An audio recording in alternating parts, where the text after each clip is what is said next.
नमस्कार बच्चों।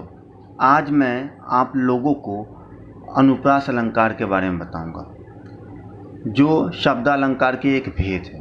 ठीक है, तो अनुप्रास अलंकार शब्द दो शब्दों से मिलकर बना है।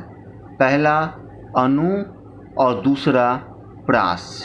यहाँ पर अनु का अर्थ है बार बार और प्रास का अर्थ होता है वर्ण। अर्थात हम कह सकते हैं कि वाक्य में, कविताओं में जिन वर्णों की आवृत्ति दो बार हो या दो बार से ज़्यादा हो, उसे हम लोग अनुप्रास अलंकार कह सकते हैं। जैसे जब किसी वर्ण या अक्षर या वर्ण समूह या शब्द की आवृत्ति बार बार हो, तब जो चमत्कार होता है उसे अनुप्रास अलंकार कहते हैं। अर्थात यहाँ पर बार बार आवृत्ति के बारे में बताया जा रहा है कि वो 2 बार हो सकता है, 3 बार हो सकता है, 4 बार हो सकता है, 5 बार हो सकता है, 10 बार भी हो सकता है। ठीक है, तो ऐसी यदि आवृत्ति हुई तो हम लोग उसे अनुप्रास अलंकार कहते हैं। जैसे यहाँ पर वर्ण लिखा हुआ, वर्ण मतलब होता है कि सबसे छोटी इकाई। वर्णों के मेल से शब्द बनते हैं और शब्दों के मेल से वाक्य बनते हैं। तो आप कहीं पर भी यदि किसी कविता में आप कोई भी वर्ण को 2 या 2 से अधिक बार यूज़ करते हुए देखिए तो उसे आप लोग अनुप्रास अलंकार कह सकते हैं। और एक बात है, शब्दों की भी यदि पुनरावृत्ति हो तो भी हम लोग उसे अनुप्रास अलंकार कह सकते हैं।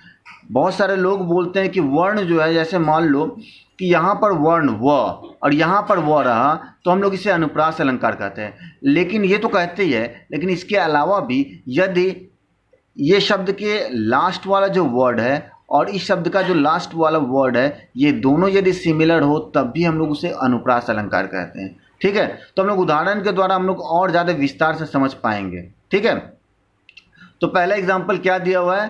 तरनी तनुजा तट तमान तरुवर बहु छाय। यहाँ पर देखिए फर्स्ट त।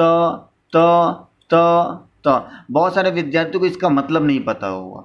कोई बात नहीं है, मतलब पता भी नहीं रहेगा तो भी आप लोग पहचान पाएंगे कि यह अनुप्रास अलंकार है। जैसे इसमें इस लाइन में त अक्षर की आवृत्ति कई बार हुई है, इसीलिए हम लोग इसे अनुप्रास अलंकार कह सकते हैं। ठीक उसी तरह जैसे हम लोग बोलते हैं, ये भजन का है श्लोक, रघुपति राघव राजा राम।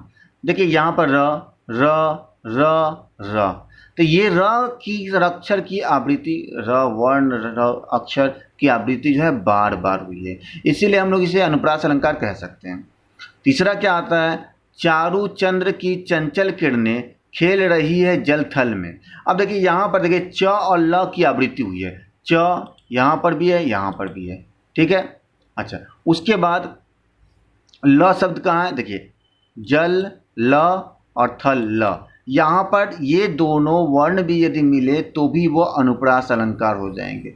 ठीक है, तो ये ध्यान रखने की बात है।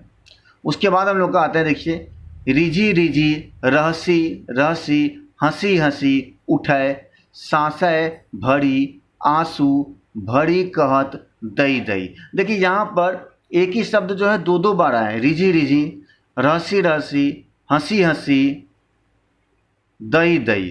तो यहाँ पर इन सारे शब्दों की पुनरावृत्ति हुई है। आप वर्ण नहीं कर सकते इसे आप शब्द बोलेंगे, क्योंकि इसका एक मीनिंग निकल रहा है। वर्ण का अपना कोई मीनिंग नहीं होता है। वर्ण जो है कई वर्णों को मिलाकर शब्द बनाए जाते हैं, तब उसका मीनिंग निकलता है। तो यहाँ पर रिझी रिझी, ये मतलब, इसका मतलब ये हुआ कि यहाँ पर भी अनुप्रास अलंकार है। ठीक है, उसके बाद अगले में क्या आ जाए? नैनन को कछु उपजी बड़ी बलाय निर्भय नित प्रति रहे तरु न प्यास बुझाए। तऊ न प्यास बुझा। देखिए यहाँ पर न ये हुआ न, उसके बाद क, यहाँ पर भी क है, यहाँ पर भी क है। ठीक है, तो यहाँ पर त भी हो सकता है। देखिए त यहाँ पर दिया हुआ है, यहाँ पे मेंशन नहीं किया हुआ, लेकिन त भी होगा। ठीक है, तो ये अनुप्रास अलंकार कहलाएंगे। उसके बाद मुदित महीपति मंदिर आए सेवक सचिव सुमंत बुलाए। यहाँ पर म और स की आवृत्ति जो है बार बार हुई है, तो यहाँ पर म, यहाँ पर म, यहाँ पर म, ठीक है। उसी तरह यहाँ पर सेवक में स, सचिव में स और सुमंत में स, ये स शब्द की आवृत्ति हुई है, वर्ण की आवृत्ति हुई है, तो इसे हम लोग अनुप्रास अलंकार कह सकते हैं।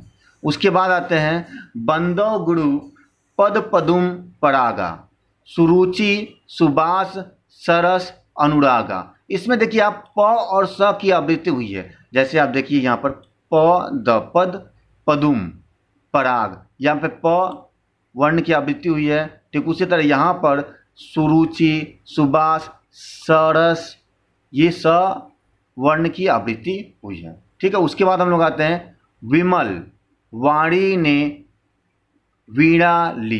देखिए यहाँ पर व वर्ण की आवृत्ति है, जैसे यहाँ पर विमल वाणी, ठीक है। उसके बाद रघुपति राघव राजा जो मैंने बता दिया। अच्छा, उसके बाद क्या आते हैं कालिका से किलकी कलेऊ देती काल को। देखिए इसमें का वर्ण की आवृत्ति बार बार हुई है। देखिए क, यहाँ पर क, मान लीजिए ये बीच में आ गया तो शायद न भी हो, लेकिन यहाँ पर क, यहाँ पर क, ठीक है। तो ये क वर्ण की आवृत्ति हुई है, इसीलिए इसे हम लोग अनुप्रास अलंकार कह सकते हैं। उसके बाद आते हैं कल कानन कुंडल मोड़ पखा उड़ पे बनमाल विराजती है। तो यहाँ पर क की आवृत्ति ज़्यादा हुई है। देखिए कल क, कानन क, कुंडल क, ठीक है।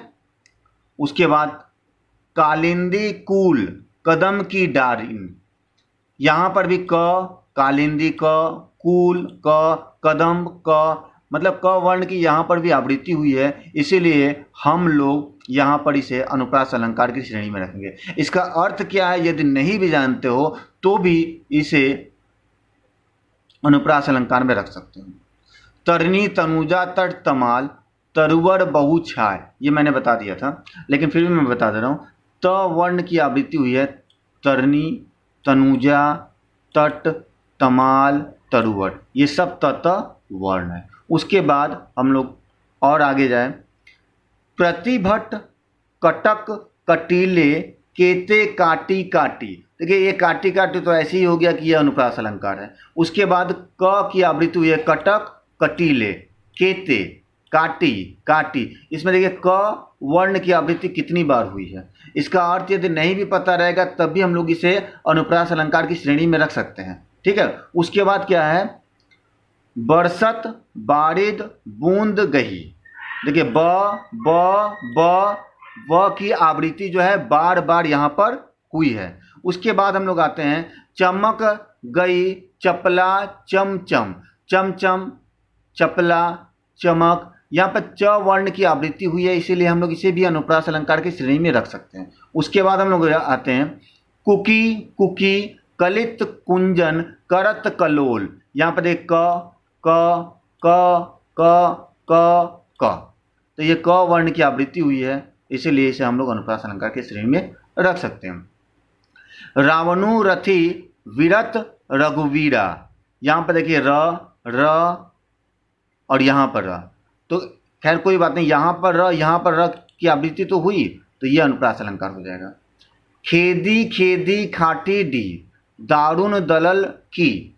देखिए यहाँ पर ख खेदी खेदी ख ख, यहाँ पर आवृत्ति हुई है 2 बार। उसके बाद द बताया जा रहा है। देखिए दारुण दलन, द की आवृत्ति भी हुई है, इसीलिए हम लोग इसे अनुप्रास अलंकार मान सकते हैं। ठीक है। उसके बाद अंतिम क्या है हमारे हरी हारिल की लकड़ी। देखिए यहाँ पर ह की आवृत्ति जो है बार बार हुई है, इसीलिए हम लोग इसे अनुप्रास अलंकार की श्रेणी में रख सकते हैं। जैसा कि आप लोग जानते हैं कि एक छोटी सी कविता जैसी है, उसको बोला जाता है जैसे चंदू के चाचा ने चंदू के चाची को, ये भी जो च वर्ण की आवृत्ति हुई है वह भी जो है अनुप्रास अलंकार है। यदि हमें किसी का अर्थ नहीं भी समझ में आए, लेकिन वर्ण अक्षर शब्द समूह शब्द ये सब जब सिमिलर हो, एक साथ तो एक जैसा लगे, तो उसे हम लोग अनुप्रास अलंकार की श्रेणी में रख सकते हैं। आशा करता हूँ यह अनुप्रास अलंकार आप लोगों को समझ में आ गया होगा और इससे इसको समझने के बाद सारी शंकाएं दूर हो गई होगी। धन्यवाद।